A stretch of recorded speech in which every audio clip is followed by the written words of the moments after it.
Ozzy Osbourne, kilala bilang the Prince of Darkness at the Godfather of Heavy Metal, si Ozzy Osbourne ang isa sa mga pinakasikat na lead vocalist at frontman sa mundo ng rock and roll at heavy metal.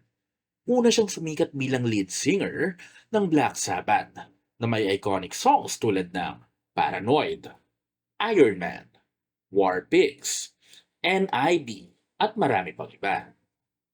Ang Black Sabbath ay tinuturing na pioneer sa heavy metal genre. Noong 1979, si Osbourne ay tinanggal sa Black Sabbath. Ngunit lalo pang umangat ang kanyang karera noong siya ay magsolo at tumatak ang mga kanta tulad ng Crazy Train, Mr. Crowley, No More Tears at marami pang iba. Nagkaroon din ng sariling music festival si Osbourne, ang Ozfest.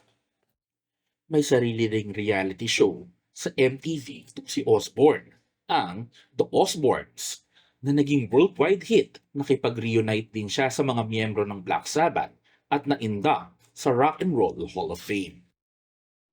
Noong 2019, na-diagnose si Osbourne ng Parkinson's disease pero hindi nito napigil ang pagmamahal ni Osbourne sa musika. Dahil taong 2020 at 2022, nakapag-release pa nga siya ng mga album. At noong 2024, ay na-induct sa Rock and Roll Hall of Fame para sa kanyang solo career. Nitong July 5, 2025, ang Black Sabbath ay nagkaroon ng final concert sa kanilang hometown sa Birmingham, England. Matapos ang ilang araw, noong July 22, pumanaw si Ozzy Osbourne.